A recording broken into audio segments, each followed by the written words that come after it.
And on behalf of NED's International Forum for Democratic Studies, I'm very pleased to welcome you all to today's presentation, Russia After Crimea, A Brave New World, featuring visiting fellow Leonid Gozman.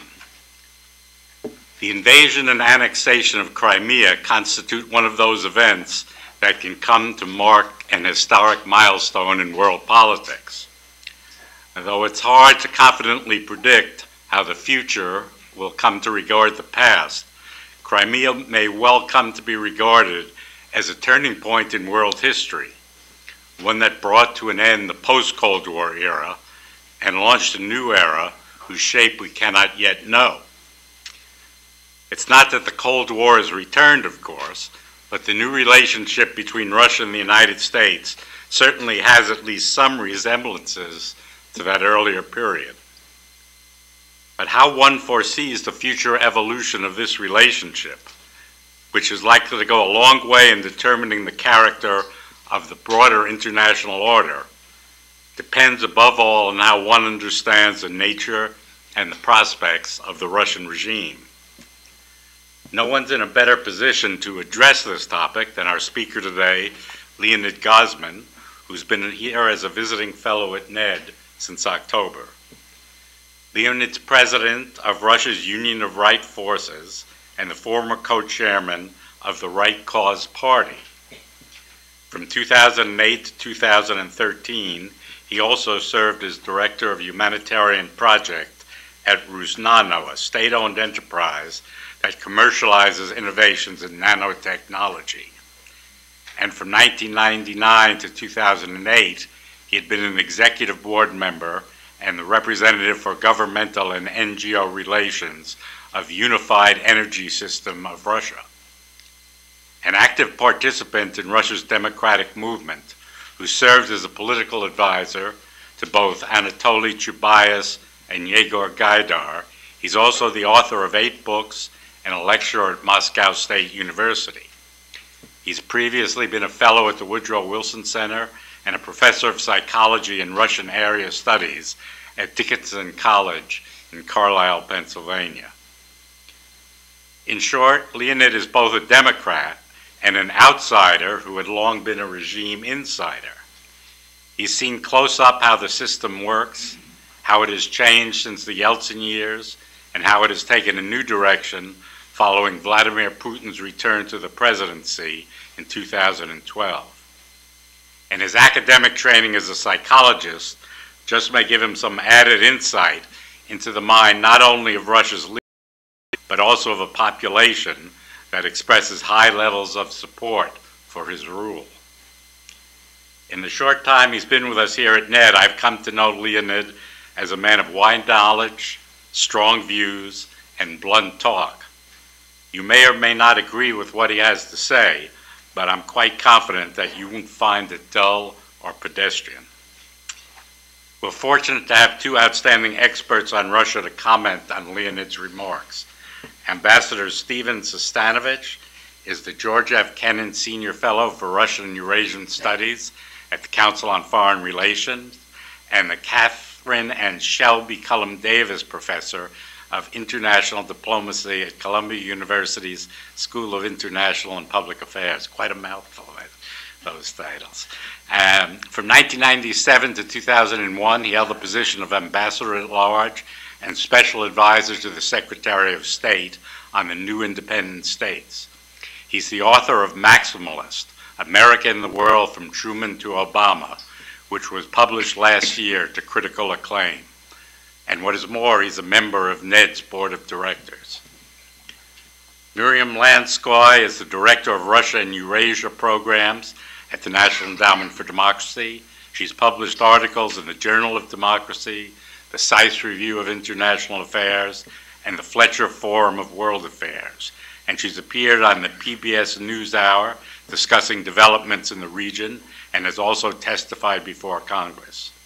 Her book, The Chechen Struggle, Independence Won and Lost, co-authored with Ilyas Akhmatov, was published in 2010. We'll now turn the floor over to Leonid, who will speak for approximately 30 minutes, followed by Steve and Miriam for about 7 minutes each. Those of you on Twitter, I am told, can follow this presentation and contribute to the conversation by using the hashtag NEDEvents or by following the forum at Think Democracy and the endowment at NE Democracy. If you've not already done so, please join me in taking a moment to silence your cell phones. And finally, let me take this opportunity to thank the many staff members involved in organizing this event, and especially research associate Heiner Sibrian, who's provided vital assistance to Leonid's fellowship project and today's presentation. Leonid. Thank you. So I'll go here. We should go down, yes.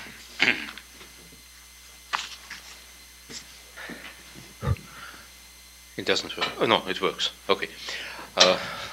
Thank you very much, Mark. And ladies and gentlemen, I'm not so serious guy as you can think listening Mark's introduction, but I'm trying to be not very boring and to tell something. But first of all, I would like to say that it's not just a pleasure, but an honor for me to be here and to share with you my view about the situation, about the current situation. And I'm very grateful for National Endowment for Democracy, not only for this opportunity, this day opportunity, for this event, but for the opportunity to be here and for being so cooperative when it was really necessary for me. So I'm really grateful for all the people in National Endowment of Democracy, and I'm very glad that we know each other now. Two preliminary remarks. First, I'm psychologist, as Mark mentioned, and it means for me, you know, I believe that everything which happened in the world politics, revolutions and elections, coups and crises, depends on human emotions, on human feelings, of our images of the world. These images could be wrong, and they almost always they're wrong. Anyway, but perception is reality. Perception is reality.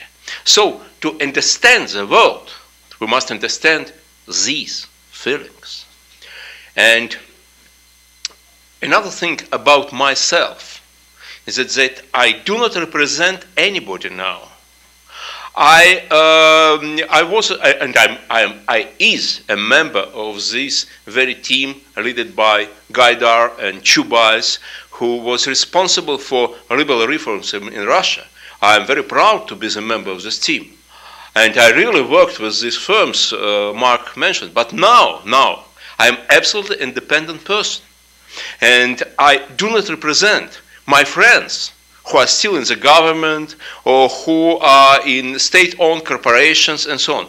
I'm telling it especially for our friends from Russian embassy, if they're here, because I had a lot of problems, and my friends had a lot of problems. When I made a speech, and then in Russian newspapers or in special reports, it was said that, well, he represented this and that person and said, well, I'm responsible for all stupid things, all the mistakes, I will tell you. But they are not responsible. They are not responsible. So please, it's only myself. And the last preliminary remark is that Russia, it's my topic today, just a part of the world, that's a part of the globe, okay? And to understand one country, you must understand the world. So I think that there is a problem which we need to understand. What's happened in the last years, what's happened with values which are so important for all of us. I mean the freedom, the value of freedom, the value of democracy, human rights, and so on and so on. We must understand what's happened. Why people vote for Marine Le Pen? Why people support crazy ideas from 19th century? And it's not only a Russian problem; it's a global problem. And if I have, I don't know, in future, if I have such opportunity, I'll be happy to talk about it. about the problems of our values, the crisis of our values. But now let's return back to Russia. Next slide, please. Oh, doesn't work. Okay, great. It's a summary. It's a summary. Heiner, this is Heiner who helped me so much. Heiner said that it's necessary here to have a summary, because if not, you can forget what you're talking about. So thank you so much. So we'll talk about Russia today. What is it? We'll talk about consequences of the crisis. We'll try to understand why it's happening is it happening in Russia. How has it happened? The steps, public support, and why do Russians support Putin? Where does it lead to? And searching for ways out. Next. Some facts about Russia. Well, territory number 1 in the world, in the largest country in the world. Potable water supply and forestry number 1. Population, number 9, not so much. GDP, between 12, 15, something like this. We were between 6 and 8 before the crisis with oil prices and before the disaster of our national currency. Now it's about between 12 and 15, but it's just some estimations. Okay, living standards, 61. Doing business ranking, 62. Life expectancy, 112, personal freedom, 114, and ranking corruption perception index, 115. But we can forget about it. But one fact, we are still nuclear superpower. And maybe this fact must be number 1. We are nuclear superpower.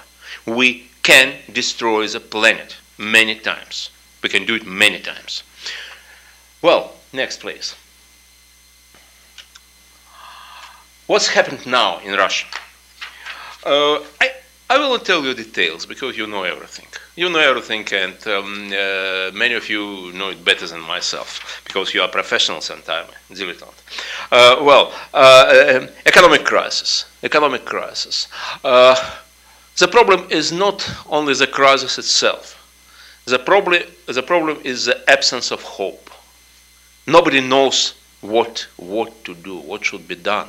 Nobody knows. Absolutely. And you know about the crash down of national currency and so on and so on and so on. A lot of problems. Very deep, the deepest economic crisis after the collapse of the Soviet Union. This crisis is much more serious, much more deep than the crisis in 2008. For us, much more deep. Then, it's very corrupted system. It's very corrupted government. You know, it doesn't lead the country to develop this level of corruption. Some level of corruption, sometimes in some countries, some small level of corruption can be useful. It's immoral, but it can be useful. But this level of corruption we have now in the country just prevent any development. Then, the absence of the roadmap. You know, the President Putin, made a press conference after the beginning of the crisis. It was in the end of December, after the disaster of national currency. And what did he say to his people? What did he say to his people? In this time of the deepest crisis, he said, wait a little. Wait a little. In 2 years, the oil prices will return back. And everything will be okay. It was his only message. The only message. Sometimes it's better just to keep quiet, to be silent, not to say anything, than to say such things, in my mind. Because, you know, I'm not his fan. I'm not his fan. But I was near TV because I wanted to hear what will he say to me as a citizen of the country. He said nothing. Just wait. Okay, let's wait. Let's wait. And you know, it's an absence not only of the roadmap, it's an absence of the leadership. It's an absence of the leadership. And, well, for example, you know, in coming days, the humanity will celebrate the 70th anniversary of the liberation of Auschwitz. Auschwitz was liberated by the Red Army, by our soldiers, by our grandfathers. Well, but a Russian president will not be there. I don't understand how it's possible. I understand him, because it's very unpleasant for him to be near Western leaders now, because Western leaders express their dissatisfaction with him. Well, but he's a president of Russia. He must be there. He must be there. But I think it means that we have no leadership at all. We have very aggressive and archaic ideology now. Very aggressive and very, very archaic. And, well, more than half of the population are positive about Stalin. That's the new results of the public opinion polls. More than half. And very stupid ideas are widespread. Well, maybe you know that United States of America didn't take part in the World War II. You didn't take part in the World War II. But if you took part in the World War II, you fight it on the Hitler side, not anti-Hitler side. It's idea of many Russians today. Maybe you know that Ebola, it's your secret weapon, which you produced in your secret laboratories to destroy Mother Russia. And Jesus Christ spent his childhood in Russia. I have read it in a Russian newspaper. Yeah, it's true. It's true. You know, Russia is a country of illusions now, just illusions. Sometimes we look like a superpower. Well, but we produce nothing. Nothing. There is no such brand made in Russia.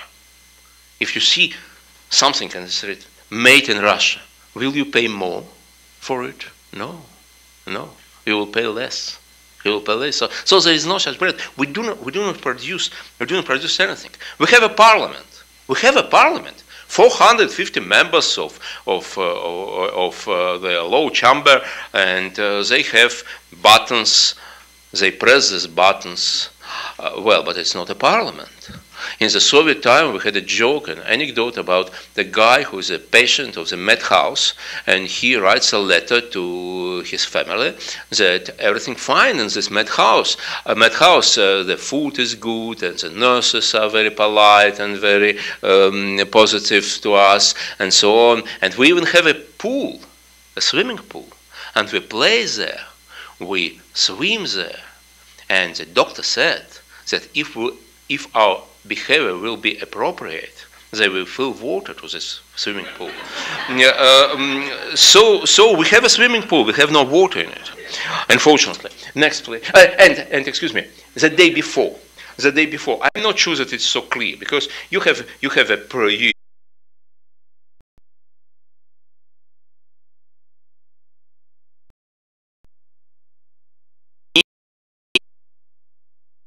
it's your problem as well. It's not only our problem. Our domestic problems are our problems, okay, but the risk of the war, it's not only our problem, it's your problems as well. But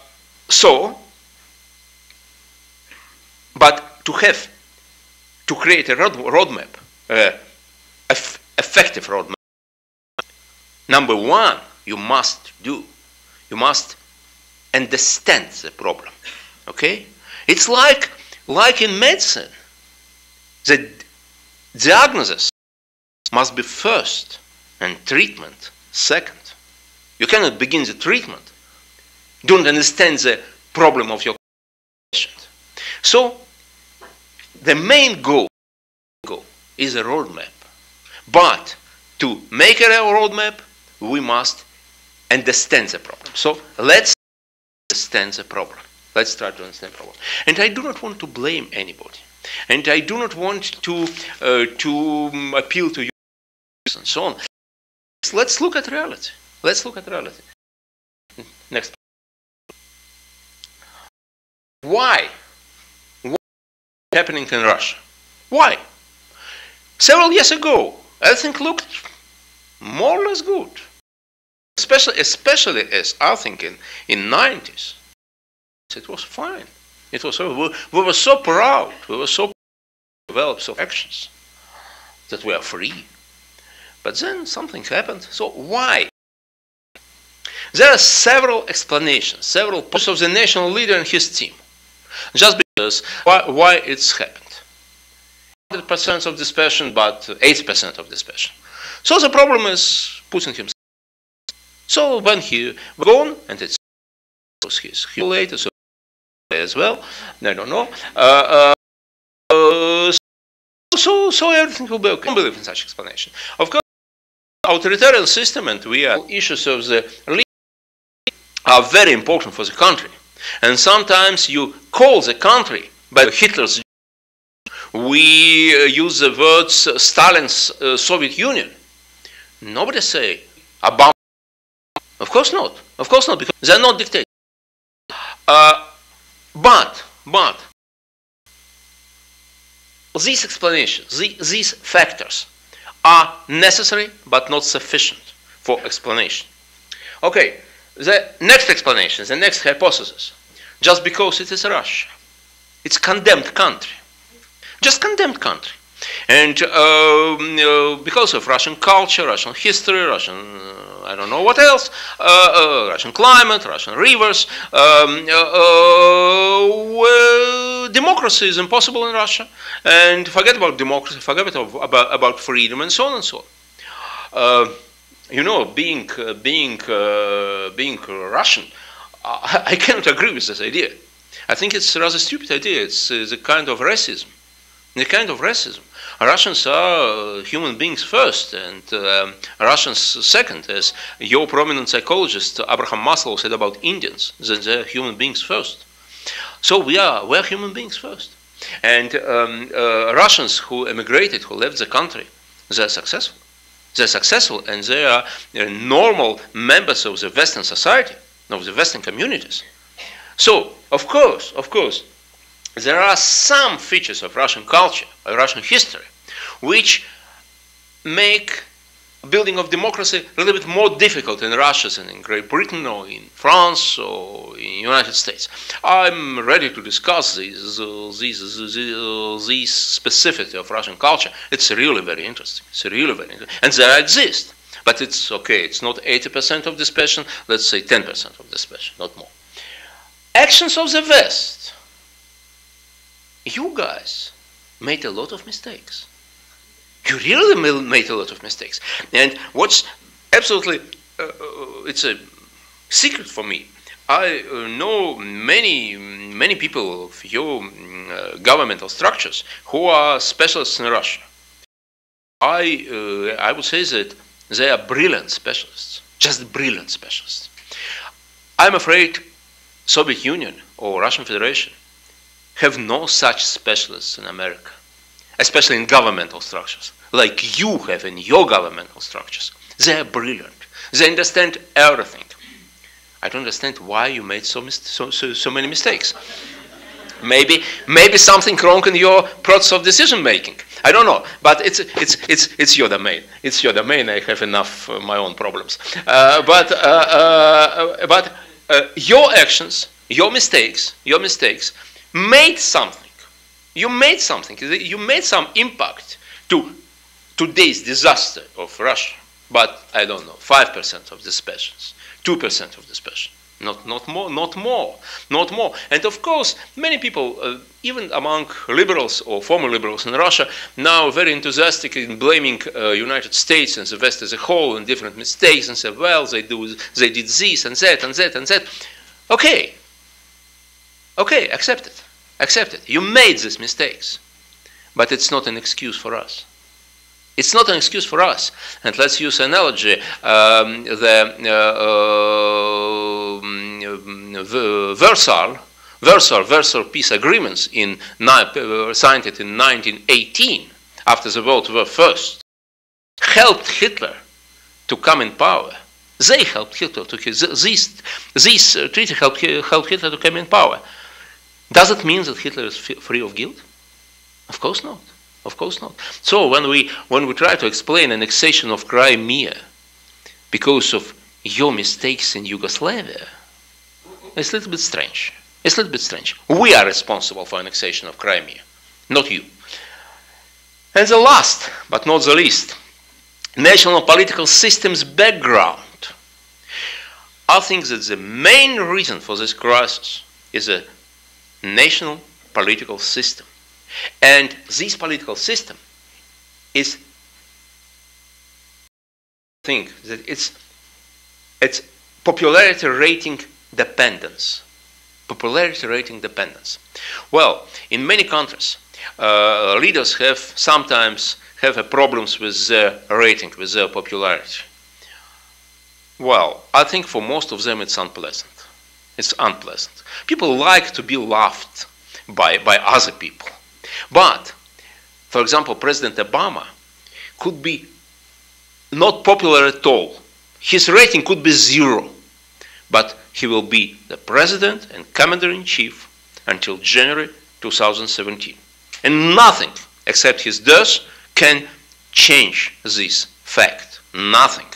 But in Russia, it's quite different. Nobody in Russia, including the fans of Mr. Putin, believe in elections. So, why Mr. Putin is a president? Not because he was elected several times. These elections, just a formal excuse for him. But he is a president because he is popular. Like Fidel Castro. Like Fidel, quite different style of behavior. The same, or very close, very similar background of the power, just popularity. Why Fidel was a leader for almost 50 years? Because he was Fidel. Because Fidel. That's it. Not because elections, not because procedures, but because Fidel. And Mr. Putin was very, very popular. Next place. He was very popular in the beginning of his service as a president. Very popular. He was charismatic. He was a real charismatic leader. Real charismatic. He was not my leader. But anyway, I'm minority. But the most of the people loved him. Really loved him. Well, but in 2011, something happened. In summer, it was late spring, summer, early fall, or early autumn. Something happened. Sometimes it's happened in our families. Well, you were in love, now you're not in love. Well, something happened, okay? We are human beings. Sometimes it happens with political leaders. They lose their popularity. They lose this enthusiasm. So it happened in 2011. And for Mr. Putin, it was the bells call. Because he understands, he's very smart. He's a very smart guy. He understands, and he understood it in 2011, that if he loses his popularity, tomorrow he will lose his position in Kremlin, and day after tomorrow he will lose his freedom. And it's absolutely necessary in this system, because there are no procedures in the background of this system. So, how to rebound legitimacy? How to do it? There are different ways. Elections. In 2012, he could win normal elections. And many people advised him, Mr. President, make real elections, transparent elections, and you will win, and you will be a president, a real president. He said no. Okay. And during elections of 2012, there were a lot of falsifications. Okay. Then, another way of rebounding legitimacy is to solve the social and economic problems of the country, to solve them very fast, very effectively. As it happened with your help, with the help of Marshall Plan in Germany, in western parts of Germany, after the World War II.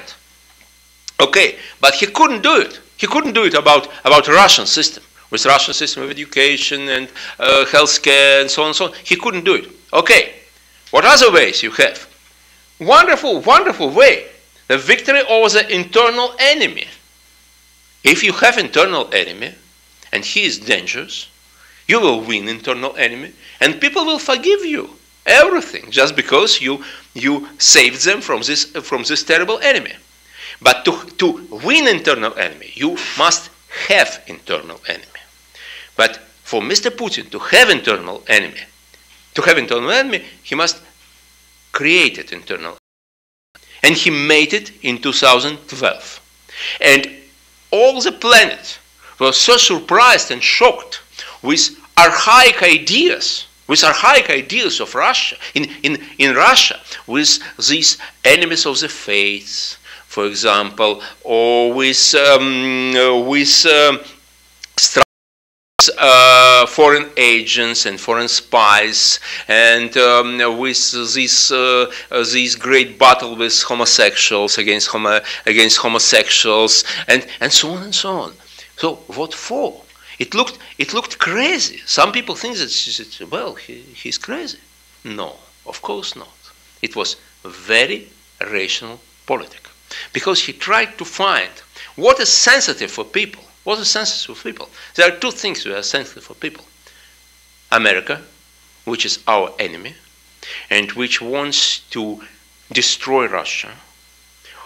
Well, so we are fighting with American spies and American agents. And second, I don't know why, homosexuals. I don't know why homosexuals are so hated in Russia. I can't understand it.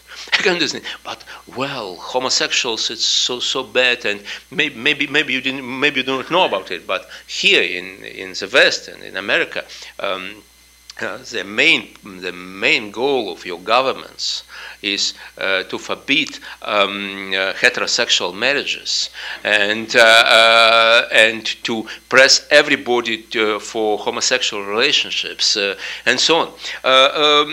So this politic, this archaic politic, aggressive, and of course, all this is disgusting. All this is disgusting. Now, I have one friend who is a little bit elder than me, and he's German, and he said that his grandfather, who was rather young when Hitler came in power, said to him that people like his grandfather, they were shocked because they couldn't believe that it can happen with their country. That such people, such stupid, primitive people, like Hitler and his team, could come in power. I'm afraid sometimes we feel something like this, sometimes. And the best way for rebounding legitimacy, it's a victory over the external enemy. And we found external enemy, Ukrainians, and we are very pleased to annexate Crimea. But what's interesting thing, maybe you don't know it, whom do we fight with in Ukraine? Maybe you think with the Ukrainians. No. Forget about Ukrainians. We are fighting with you, with Americans, because they are your soldiers there. It's just a secret from you. They are your soldiers, they are your troops. And of course, if they are not your troops, you organized everything. You organized Maidan. You organized Ukrainian revolution. You organized everything.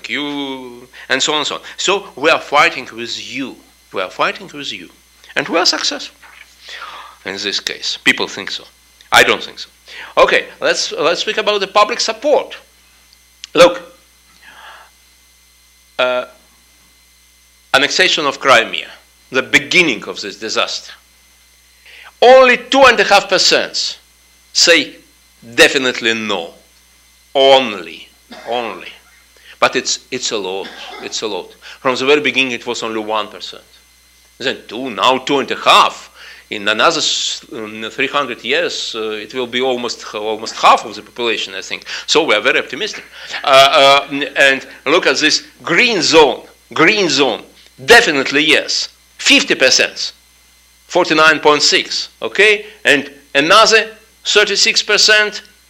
Somewhat yes. So it's fantastic support. It's fantastic support of these actions. Next. And it's the attitude to United States of America. Look, from January 2014 to November 2014, from 43 positiveness to 18. And a year ago, it was more than 60 who were positive about United States. And now, Russians' attitudes, Russian Joe average or Joe average to America, much worse than in the Soviet period, much worse. Because in the Soviet period, you were good guys. A little bit primitive, of course. Not so smart as we. Well, like this. Younger brothers. Your government was terrible. They were imperialists, this aggressive Uncle Sam, and so on and so on. But you were more or less good. Now you are bad. Not only your government is bad, but you are bad guys as well. So it's much worse. And the result, next, please, Putin's popularity. Look, July, 84, November, 88, December, 85. So show these figures to President Obama to understand how great is Mr. Putin. In democratic country, you cannot have such figures. It's impossible in democratic country, just impossible. But now we have them. We have them. And look, we have a crisis. We have a crisis. We have our competitors who were killed in Ukraine. And it's rather well known that it's still 85, 88, and so on. So, because the main goal of our government, of our leadership, is to stay in power forever. It's the main goal. All other goals are just instrumental goals. But the real goal is to stay in power. So, they are successful. It's their success. It's their success. But let's try to understand, next please, let's try to understand why Russians support Putin. Why? It's something strange. It's something strange. Look, very unjust life. Very unjust life. His personal friends are billionaires. Billionaires. Their palaces, we have pictures, photos of their palaces. It's terrible. It's really terrible in the modern world. In the modern world. The low quality of life and so on. And now the war with real victims and economical crisis. And they support him. Why? Why? I think because of psychological reasons. National humiliation. People felt themselves humiliated. All the period of the post-Soviet history. You know, the Soviet Union was an ineffective state. Of course it was an ineffective state and criminal state and so on. But the Soviet Union gave people feeling of success identity. It was a good country, and many people believed it, that it's a good country ruled by bad people. But a good country. Then it became not a good country, but as one of our politicians said, it's Africa with nuclear weapons. It's not successful identity. It's not successful identity. We had a chance for the new identity, for a new success identity. In 1991, we had such chance. We missed this chance, unfortunately. Unfortunately, missed chance. And Crimea's annexation was the first time in our post-Soviet period when people began to be proud of their country. The reasons of this proudness are wrong. Of course they are wrong, but they feel this proud. They feel themselves. They feel themselves proud. They feel that their country is strong because their country won America, because their country protected our traditional values, and so on and so on. We are in war now. It's why people are ready to forgive Mr. Putin for economic crisis. Well, where does it lead to? Next. Where does it lead to? Let's look at the near future. What will happen in the near future in the country? Of course, you understand it's always, before it I talked about what just happened. Okay, the effects. Now they're not more than my ideas, maybe I'm wrong. But let me share them with you. I expect consolidation of the radicals and their demands for representation. I mean people who fight now in Ukraine, in the southeast of Ukraine, and those who support them directly and very, very emotionally. We have volunteers in Ukraine. Not only our regular troops, which we call volunteers, but real volunteers. And there are not less than several thousands of them. Several thousands Russian guys came to Ukraine voluntarily. They risk their life. They kill other people. Sometimes they wounded, sometimes they killed. And they fight for something which is important for them. For me, their ideas are terrible. Just terrible, but they believe in these ideas. They believe in these ideas. These ideas are strong enough to take an automatic rifle and to risk their lives. Okay, these people will return back. Sooner or later, they will return back. These people have no political representation now in Russia. And they will demand this political representation. And in 2016, when we have Duma elections in December, we'll have Duma elections. They will be, either they will be in the State Duma and have a large and a very serious fraction there, or there will be street protests, and these street protests will be not so vegetarian like our liberal street protests, because they are armed, they are trained, they have an experience of killing, and they are ready to prolong this adventure. And I expect Putin's failure. I expect the popularity declines. I expect that his followers leave him for radicals. Because these 85, 88, 220%, what does it mean? It's not charisma. It's not charisma. He was charismatic leader in the beginning. Now he is not charismatic leader. You know, it's like in the family. You can save your marriage. You cannot save your love if you just lose it. It's impossible. So, people support him not because he is so nice guy, not because they love him.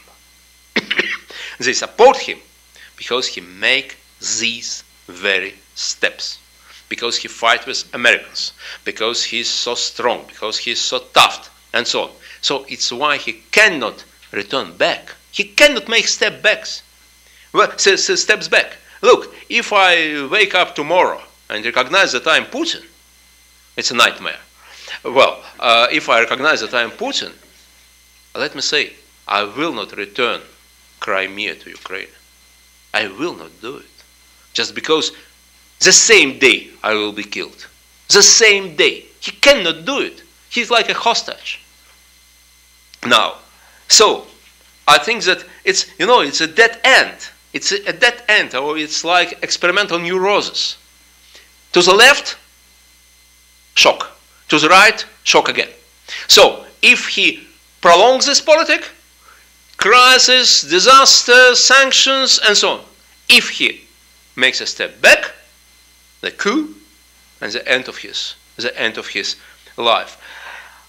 I'm afraid that he will be blamed, or not afraid is wrong word. I expect that he will be blamed for weakness and for betraying of the Russian world in near future. Well, next please. What's his opportunities? What can he or his government does in this difficult, in this very difficult situation? Well, radicalization. He must be more radical than these radicals from Ukraine, these Russian volunteers from Ukraine. He must be one step before them. And he will do his best. And he's doing his best now. Well, then increase of pressure. Some liberals blame him in the repressions now. I disagree with them. We have no repressions yet. We have no repressions. No, we have, but the level is so small. Look, all the country discuss home arrests or something like this. Look, remember Mr. Stalin. It was a little bit different, But I think that repressions are inevitable, and I expect repressions in near future. Not the same scale like Stalin's repressions, because our economy doesn't need slaves, so many slaves, but serious, visible repressions. I expect them. And of course, aggressive foreign policy, very aggressive foreign policy. Again, not because he is so aggressive, but because he has no choice.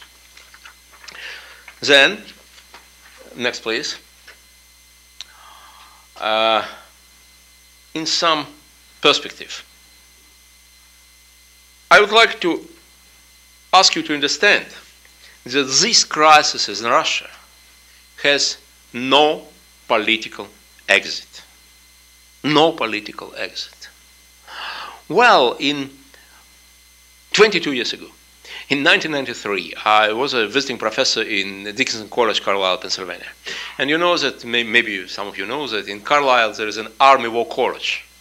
And a lot of colonels and generals were our neighbors. And they were very friendly and so on. And all of them hated Mr. Clinton.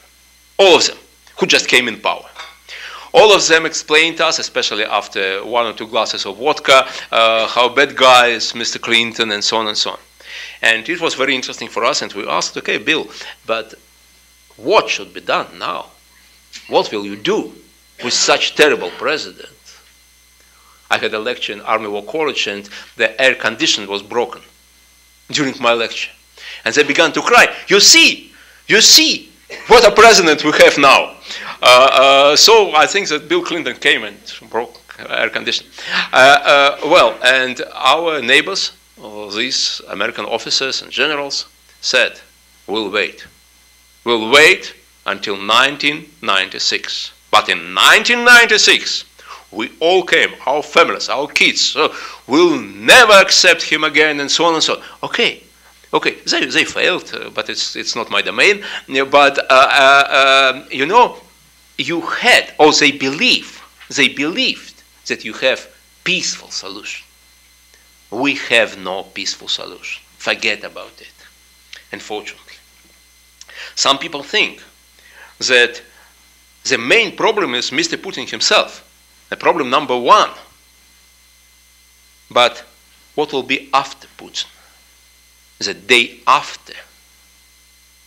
after he gone or disappeared, I do not think it will be paradise, because everything destroyed in the country, all the institutions destroyed, it will be chaos.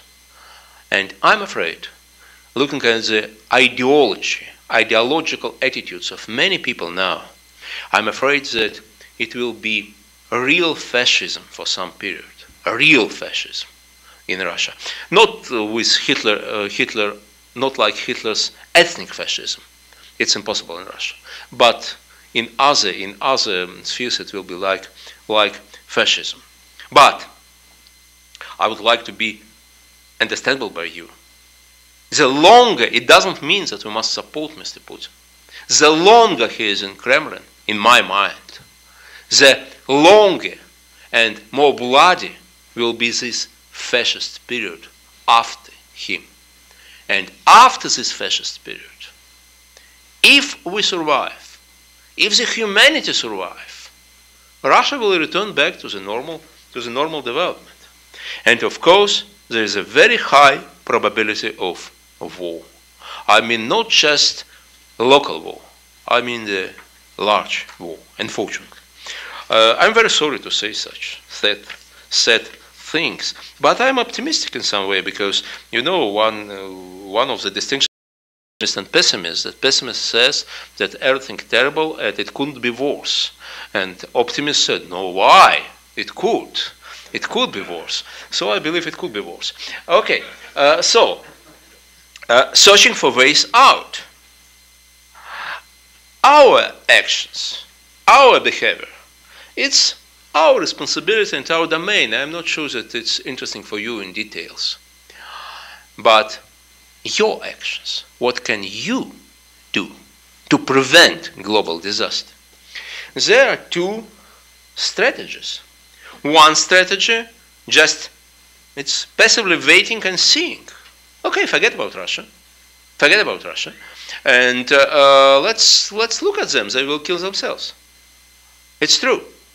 But let me return you back to the slide number 1. We are nuclear superpower. We are nuclear superpower. It's too risky strategy. I'm afraid this strategy is a little bit risky. So the second strategy is active strategy. Put pressure and actively resist. Next.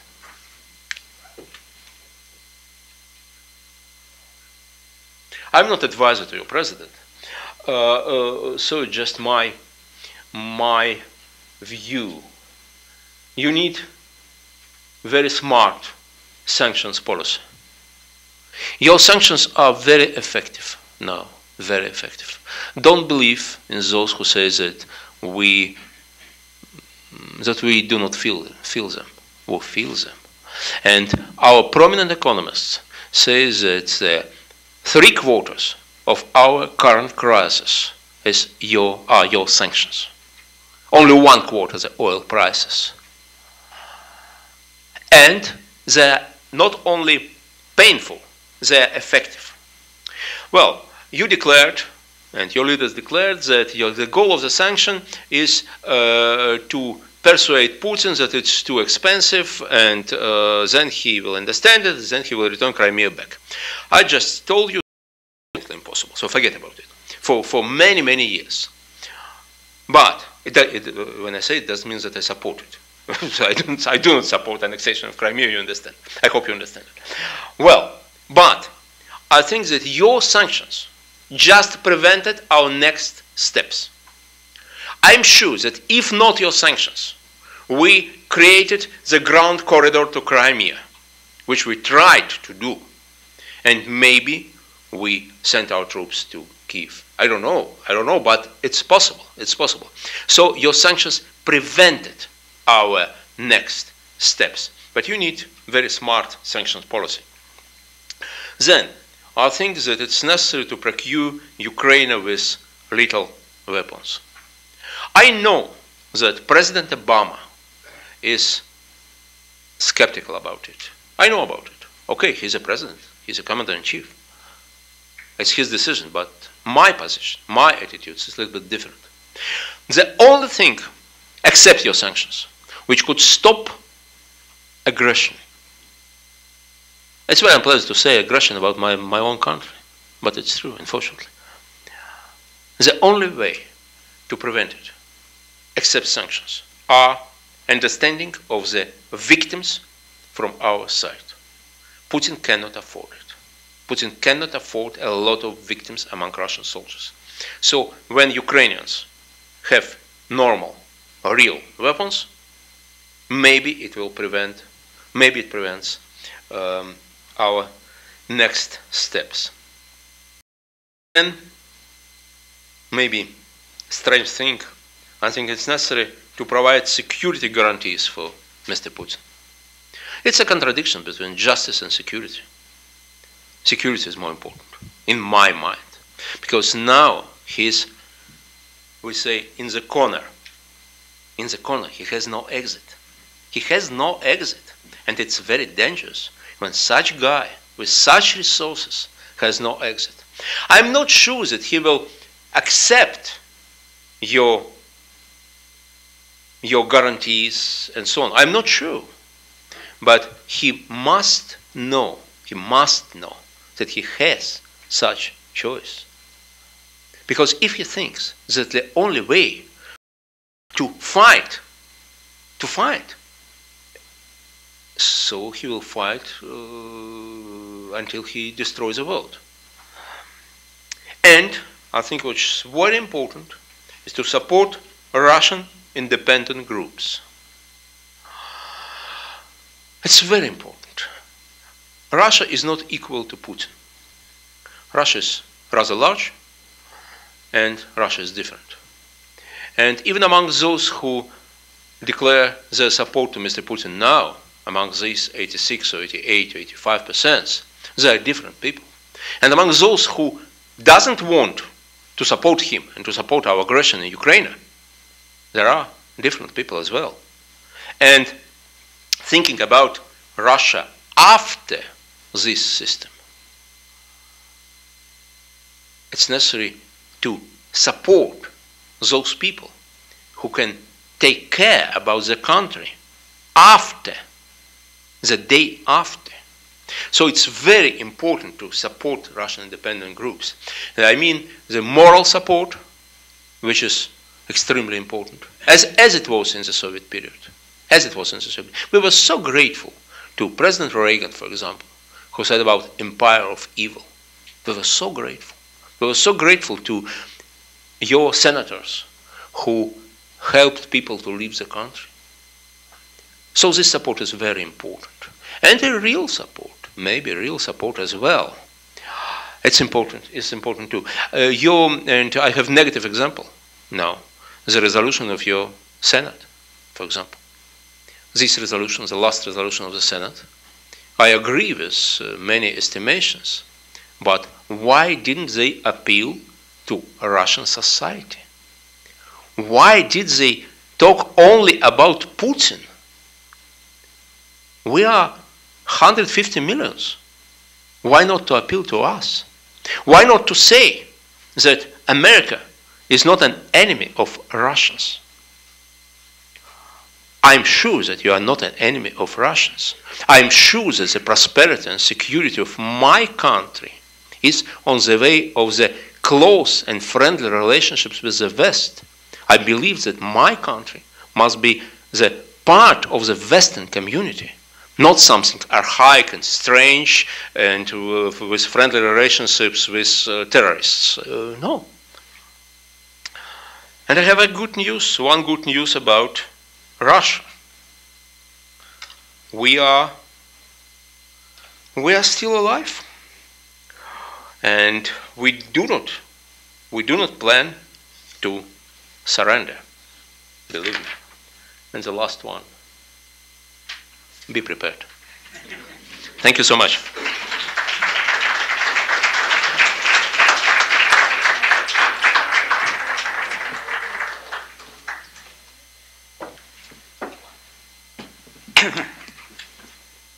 Well, thank you so much, Leonid. You went on a bit long, but it was too interesting to cut off. As a result, though, we have a limited time for our commentators, so perhaps I'll ask them each to speak for 3 to 5 minutes, and then we'll open the floor for some questions. Steve, do you want to speak first? Sure.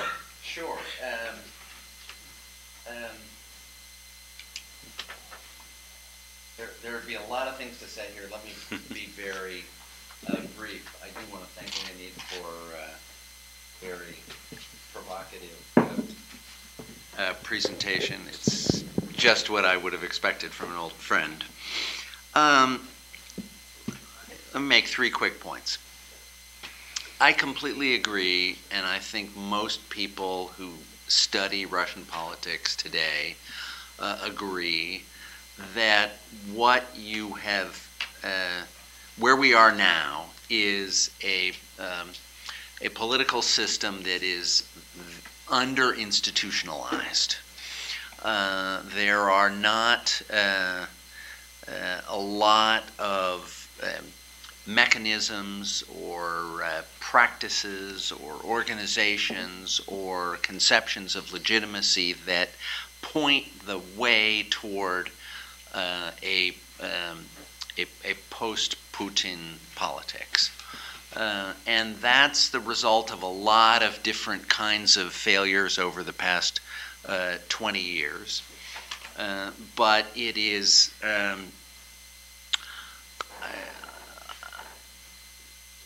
hard to argue that you have any real institutionalization of the political system, other than through the kind of mechanisms of the revived state bureaucracy.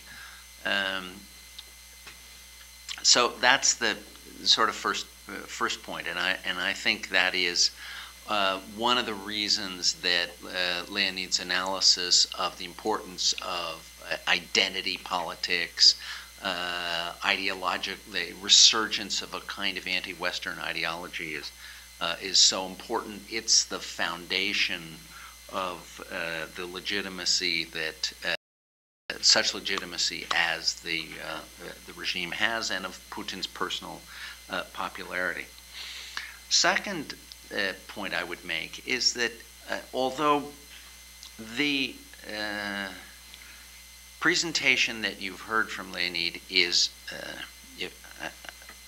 I think Leonid himself will agree, has a kind of extreme and alarmist character to it. Nevertheless,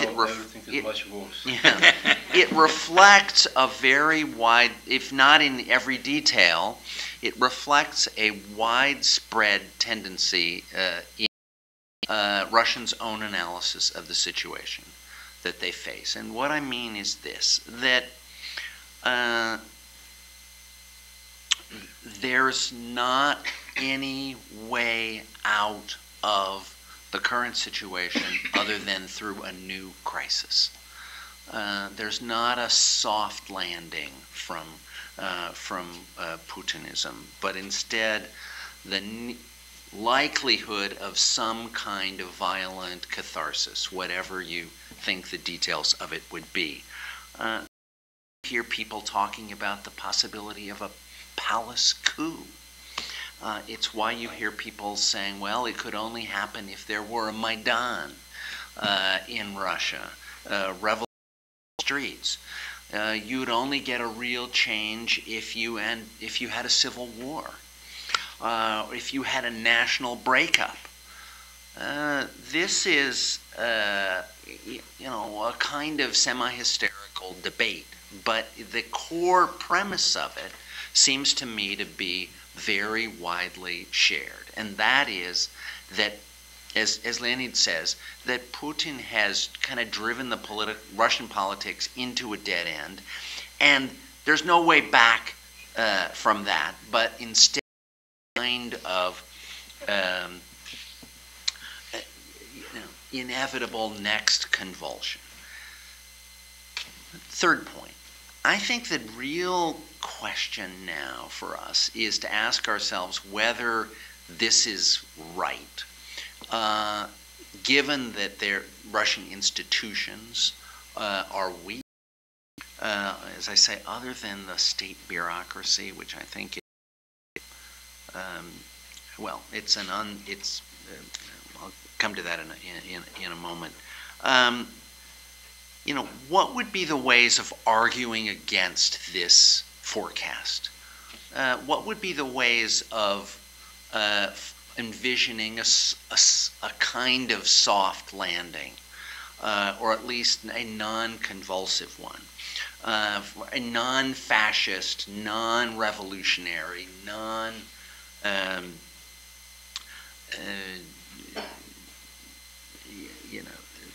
not what political scientists sometimes call political discontinuity. I think you can argue for it, but I think it's what we ought to talk about. I'd tick off a few possibilities.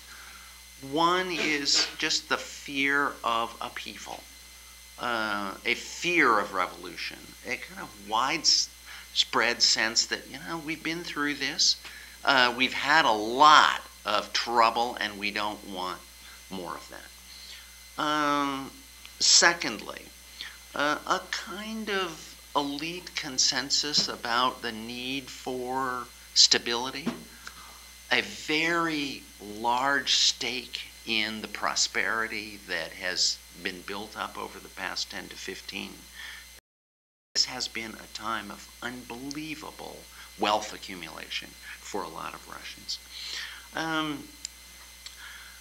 A familiarity with the outside world. I know Leonid has emphasized all of the craziness and the success of Russian propaganda, but still, if you were trying to say what it is that would make for a soft landing, I think you'd have to take into account as a factor producing a non-convulsive outcome, a certain awareness of how the rest of the world works.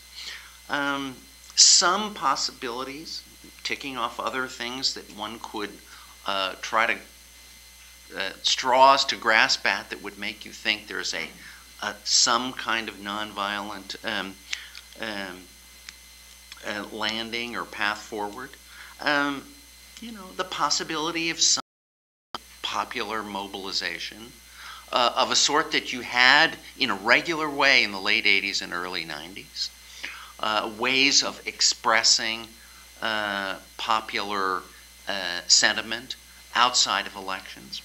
And finally, you do have this mechanism that has been somewhat respected, even as it has been corrupted, and that is democratic choice. I'd add one other thing, which is I mentioned, under institutionalized Russian politics. The state bureaucracy represents a certain kind of continuity of a very corrupt kind, but it is a national institution that probably argued somewhat against, say, civil war, national breakup. As I say, I think this is the issue we ought to be wrestling with. What are the factors that make us think you could get an outcome that is other than the cataclysm that Leonid envisions? Thank you, Steve, for being concise as well. Miriam?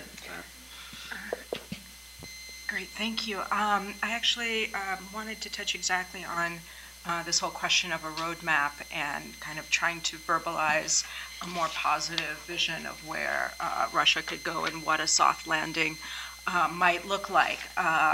Leonid spoke very eloquently about the nightmare scenarios that are facing Russians now, and indeed there's a kind of expectation of crisis.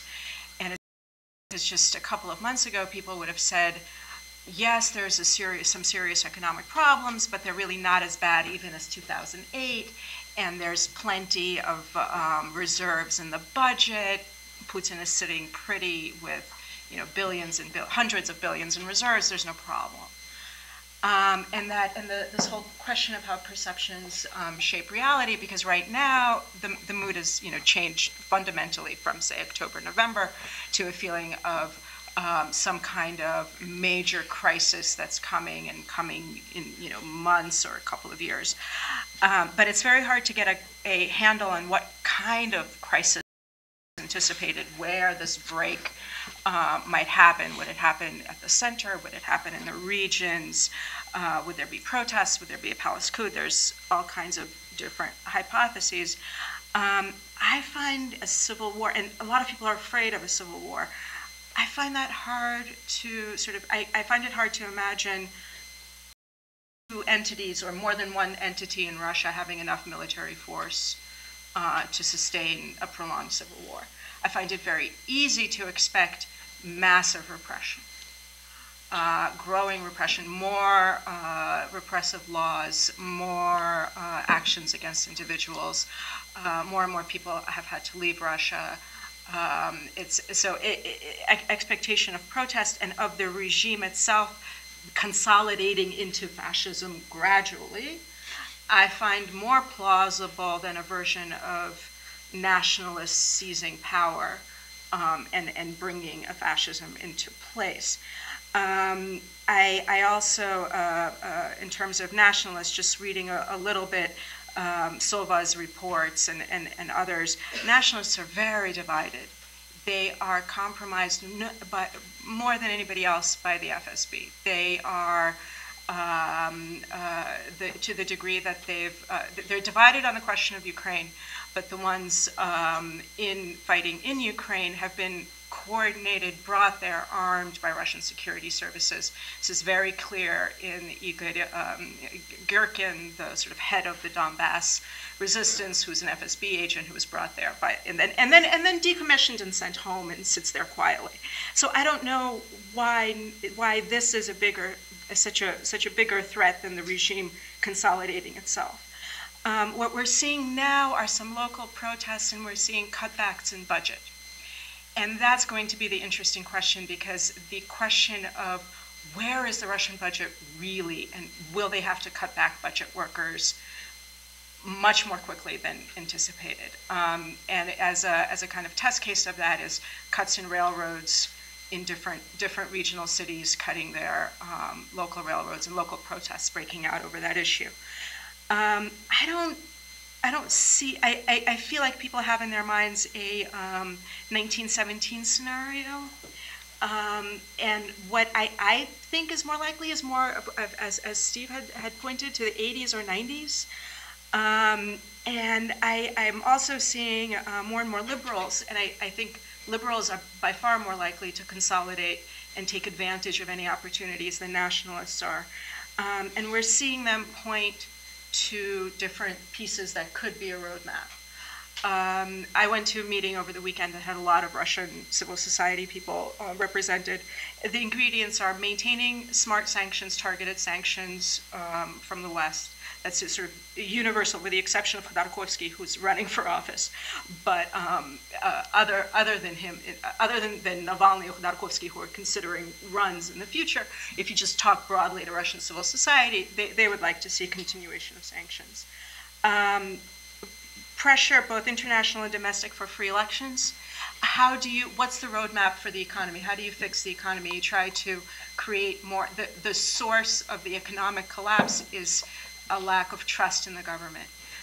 Bringing back confidence through elections, forming a democratic roundtable that would identify reforms, negotiate them, and seek democratic elections. And then the final point was, as Leonid had indicated in his presentation, but this is also across the board, is to try to offer immunity to Putin and people in his circles. But I think that some vision of this is starting to percolate in different presentations and publications out there. Thank you, Miriam. We are going to be able to go 20 to 5. What I'm going to try to do now is take in succession a few questions, and then we'll conclude letting Leonid respond to comments as well as questions. Please keep the questions brief. So I've got 1, 2, 3, 4. Okay, why don't we leave them at that? Thank you, Mr. Gozman. That was a very enjoyable presentation. Please identify yourself and your organization. My name is Dennis DeSantis. I'm from the International Development Consulting industry.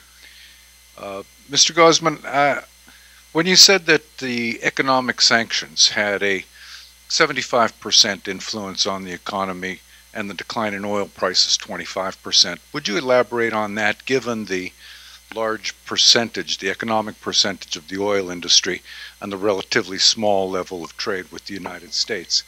And as a follow-up to that, also, what degree or what level of economic crisis would be needed in Russia to precipitate a reaction? Because as we know, some characteristics of the Russian people are their capacity to endure and survive and improvise. And a decline of 50% in the post-Soviet era was trigger massive disruption. Thank you. Thank you. Right in front. Thank you.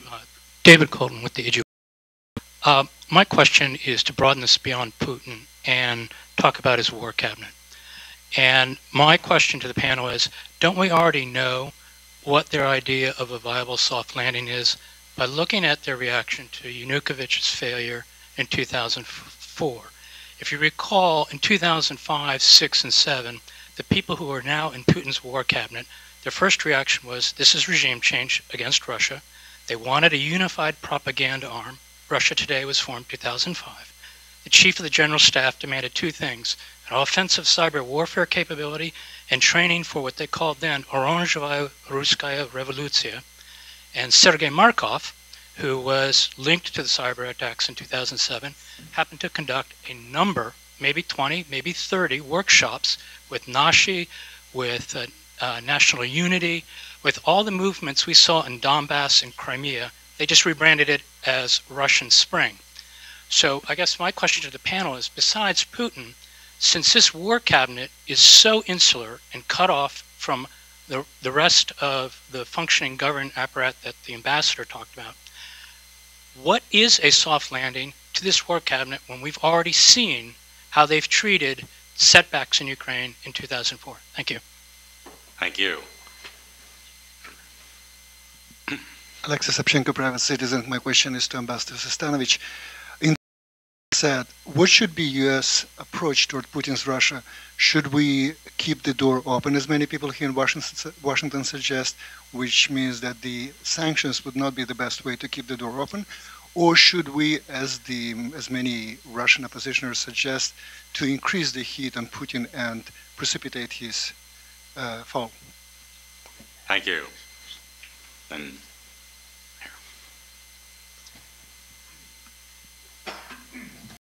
my name is Victoria Permakova. I'm an MBA student from GW University, George Washington University. And I was born and raised in USSR and then Russia, and came here. My question would be to Mr. Gozman. I must say that I agree with a lot of thoughts you expressed. But I wanted to ask you, what is the real purpose that you are trying to achieve by your speech?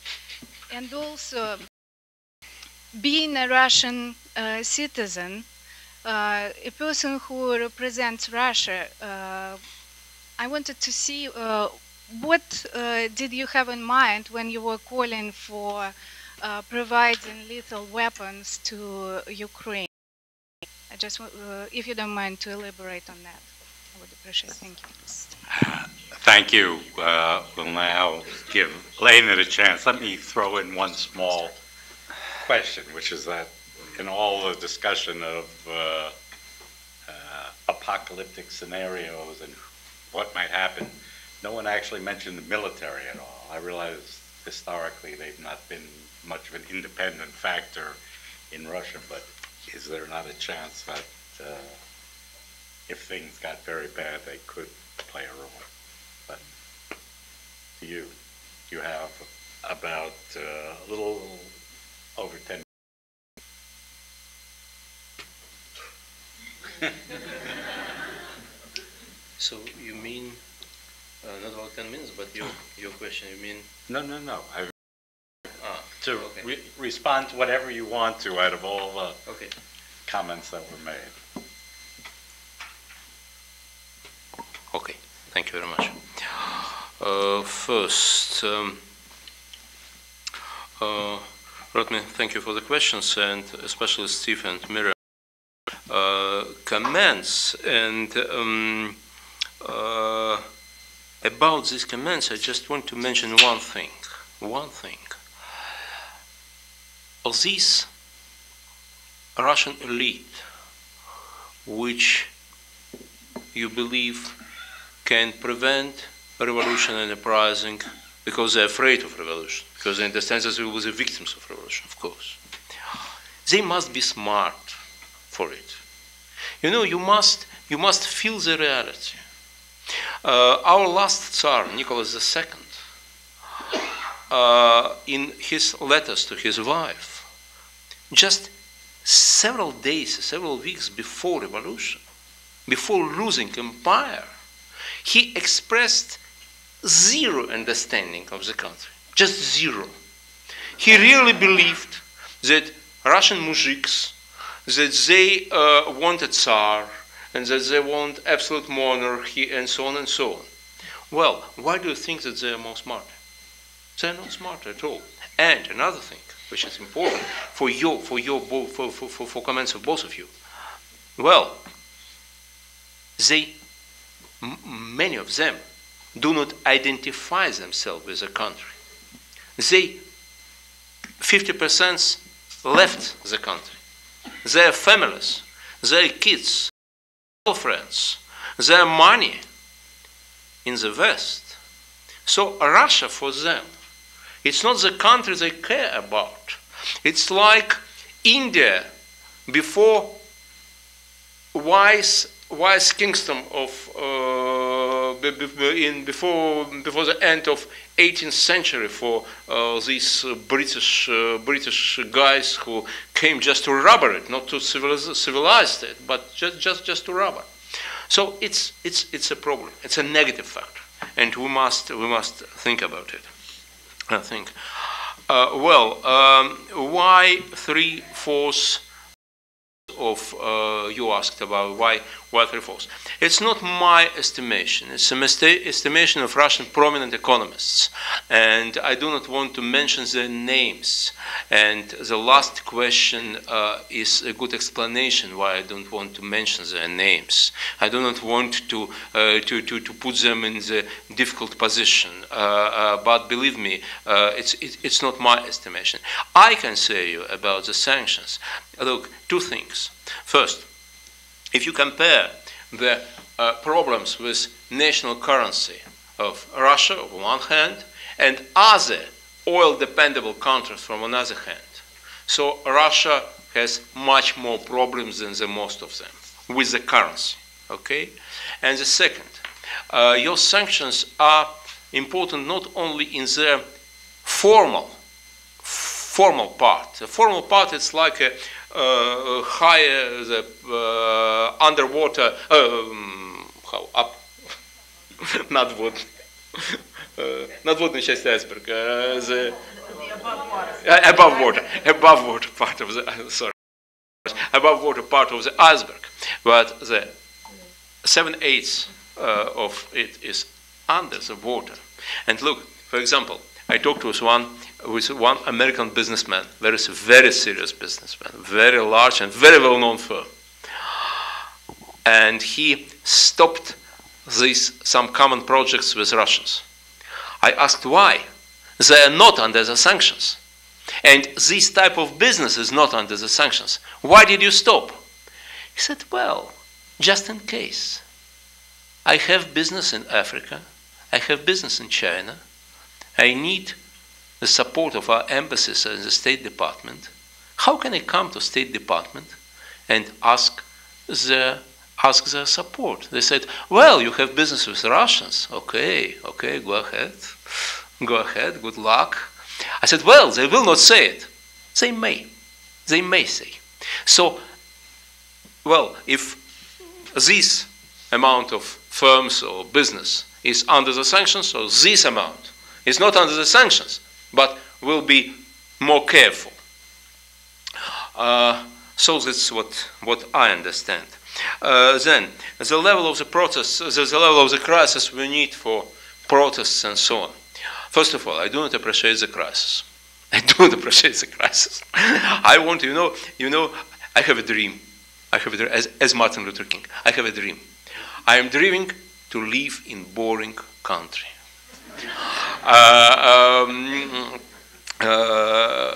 So of course, I don't appreciate the crisis. But today is 20 years. January 16, I led the round table with politologists on Gaidar's forum. It's the most prestigious economical forum in Russia now, named by Igor Gaidar. And the members of the panel were the best Russian politologists. And we discussed these very questions. And, well, nobody of them believe political disaster, like revolution or something, in the coming year. Nobody of them. But all of them believe it could be a little bit later.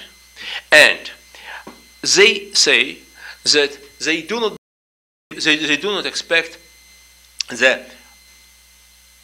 national scale protests because of economical crisis in near future.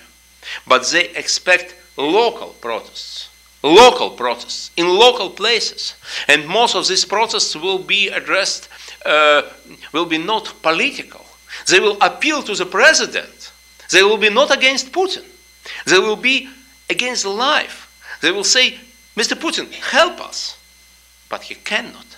And when he cannot, and when he used the troops against these people, so we'll have political problems. So I don't know about the level of the crisis. I don't know about the level of the crisis. We have a resource enough for, optimist said 2 years, pessimist says 1 year, and moderate estimation 1.5 years. We have these resources to fulfill all social obligations, social obligations of our state. Nobody knows what will be next. Nobody knows. About the last question of my compatriot. Well, I feel myself, hearing such question, I feel myself not in the United States, but in Russia. And not just in Russia, but maybe in security service or something like this. What was your aim?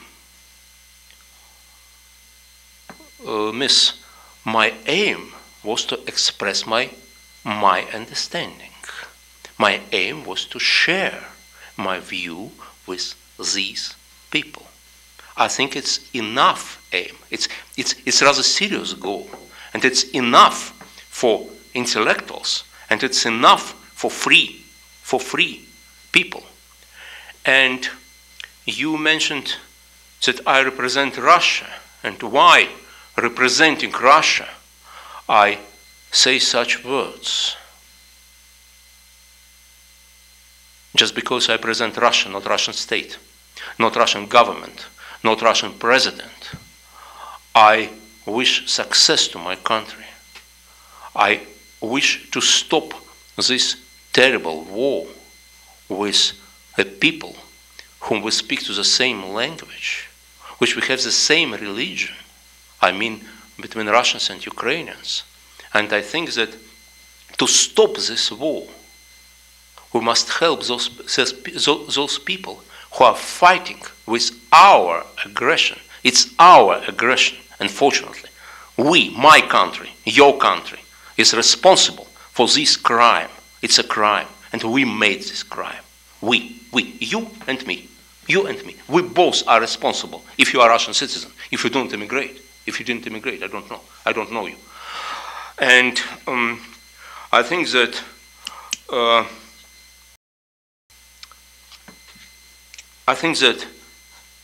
if we, people like myself, if we wish success to our country, it means that we wish freedom to our country. We wish human rights in our country. We wish democracy in our country. And we wish the union between our country and the West. It was my goal. I'm not sure you understand me now. Thank you.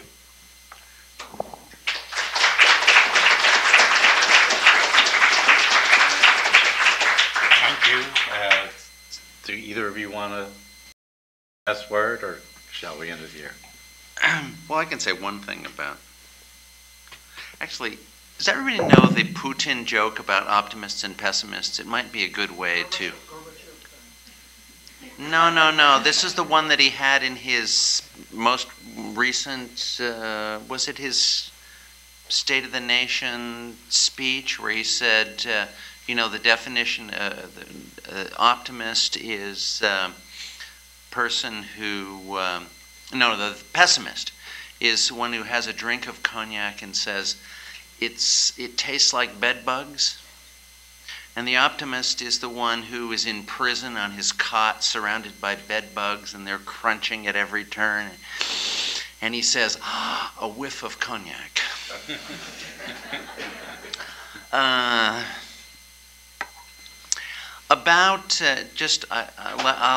give you a slightly pessimistic note there. The question was about what Western policy should be. I think, to my surprise, Western governments have been pretty effective at, at keeping a kind of common position and at trying to make clear to Putin that there isn't going to be any let-up of sanctions unless there's a kind of big change in direction in his policy. And I think that that current situation, it puts a lot of pressure on him, and I would say that's pretty effective. There will be a need to sustain that and to show that if there is no change, there can be an increase in pressure. But right now, I think Western governments are doing quite a lot by not merely by avoiding any let-up in sanctions. Earlier, the question of whether we're looking at a new Cold War arose, and Leonid made what seemed to me to be exactly the right point, which is, this isn't the Cold War, but it has a lot of common elements with the old Cold War, and I think we're getting closer toward the resurgence of a kind of long-term competition, conflict, clash that we may not call the Cold War, but that will have many of the familiar elements that we saw from the Cold War. A kind of clash of geopolitical interests, a closing off of economic contacts, harsher rhetoric, a kind of rivalrous set of ideologies. We're going to call it something different, but it's getting to look, to me, a lot more like the Cold War. Thank you, Steve. I guess compared to Leonid's view, at least that sounds optimistic. So, let me thank you all. That was a very brilliant, if alarming, presentation, and thank you all